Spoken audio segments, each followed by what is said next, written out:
All right, Wallaby Jane, what do you have for us? Well, if you look, if you can zoom in the camera really close right there, you can see the bite marks on the end of this sleeve. Those are the bite marks. See the jagged edge right there? Right there? That's the jagged teeth of the fearsome beast known as the Barkalarf. Only roaming these streets of Oak Hill, Ohio, and these woods. Not only the streets, the woods as well. And what kind of trouble does a Barkalarf cause? A Barkalarf, they are very mischievous animals. They like to sneak into people's homes at night. They egg their houses. They're white with purple polka dots. They egg houses, they toilet paper cars, and sometimes they eat small children. Bloody hell, they eat children? Crikey, they do.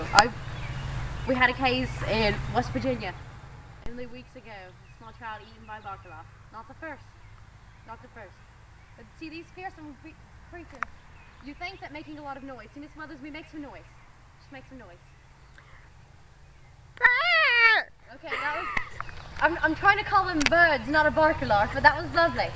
But you think that making noise scares lots of fearsome beasts, like a bear. If you want to scare a bear away, you make lots of noise. You make lots of noise. But Barkalarf, the more noise you make, the more it's actually attractive. So my bird call might work? At college parties. Huh? So my bird call might work because it was noisy? It very well may work, because it's very nice noise. What else attracts Barkalarfs? It's very likely you have one right here. It's cats. Barkalarfs love the smell of cats. The cats don't like the smell of Barkalarfs, which I have all over my hands. That's why the cat is running. Does it smell a Barkalarf? It must smell a Barkalarf. That means we're getting close. Thank you, Miss Norris. All right, Miss Mothers. Oh, it's a British cat. Miss Norris, it's a like British cat. Okay. But yes, we're going to come over this way. And you need to watch your step, because there might be Barkalarf droppings. They're invisible to the human eye. But they make a horrible mess on your shoes. You can just feel it squishing. It's very, very... Is there a smell? There's a smell. It actually smells like baking cookies. So it smells rather good, but feels rather nasty. Kind of like Jello. Yes. We're going to just come this way. Does it taste like Jello? Actually, it tastes a bit more like grass. It just tastes like grass. I think it just tastes on the flavor of whatever it's in. Maybe if you put some in Jello, it might taste like Jello. I'm not sure on that. We'll do more research. We're still researching the Barkalarf. It's a fairly new creature. Discovered by a young girl working at McDonald's named Megan McCain. She has discovered the Barkalarfs. And she found out what they first did, how they took people's houses and egged them. Have there been any filmings of the Barkalarf, or is this going to be the first? This will be the... Crikey, look at this! Look at this! This is the Barkalarf nest. This is the Barkalarf nest. I'm talking quietly because I don't want them to sneak up on us right now. Because they're attracted to noise. They're attracted to noise and they like to get wedgies. Blimey. Right, that's horrible. It's horrible. This right here, this is a Barkalarf. You can see the leaves floating up on top. They love leaves. They love leaves. They like to eat leaves, especially dead leaves like this. The older the better. Now, does this nest, does it mean that the Barkalarf has found a mate, or that it's going to lay eggs, have a baby? Quite possibly that. This is a large nest. If it was just one solo Barkalarf, it would probably just make one small nest. This nest is large. This is quite a large area. They're engulfing right beside this house. So I'm guessing it's probably a family of Barkalarfs. And they do lay eggs very nicely. They're purple eggs. Purple eggs like the purple polka dots on their bodies. Now, should the family that lives in the house nearby, should they be concerned about a Barkalarf nest so close to their house? Well, most people will be concerned, but this family is rather excited to be so close to a new species. They don't have any small children. So they don't have to worry this much, just the house getting toilet paper to egg, and they said that they would clean it up if it means getting a new species on camera right beside their house. They said that that's what they would do. So where does our search take us next for the Barkalarf? We're going to continue uphill. Except you hear one, I think I can hear out the bushes.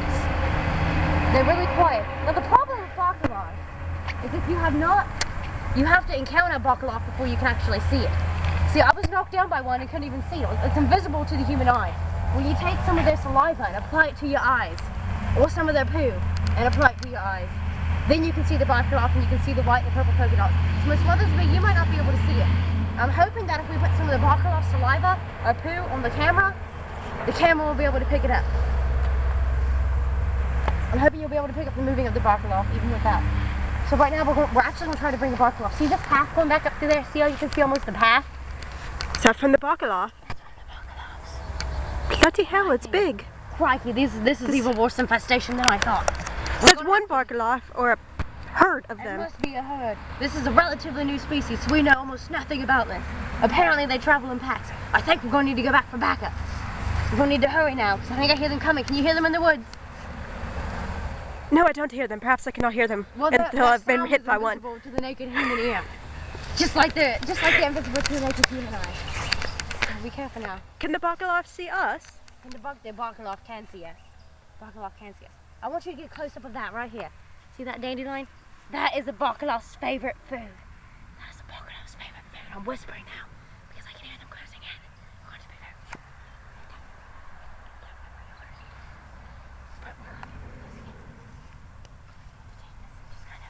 Run! Run! They're coming! Ah! It's got me! It's got me! It's pulling me back into its Barkalarf home! Wallaby Jane, no!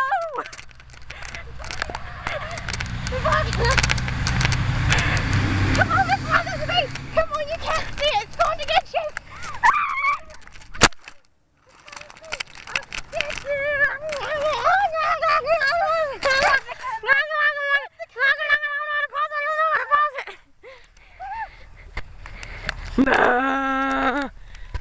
Barkalarf! Barkalarf! Barkalarf! Barkalarf! Barkalarf! Barkalarf! Barkalarf! I didn't even knock it down! There was a fierce attack. There was a fierce attack. I think we fought them off this time. Did you hear their Barkalarf call? Yes, yes I did. It's quite I think terrifying. it touched the camera. So you might have caught one, or at least the voice is on the camera. But, okay. So on Wild Wallaby Adventures with Wallaby Jane and Miss Weathersby, this concludes our adventure for today. We'll come back next week for part 2 of our part 4 series on the Barkalarf. Next week, we find Barkalarf Poo. You don't want to miss this. This is extreme. Thank you.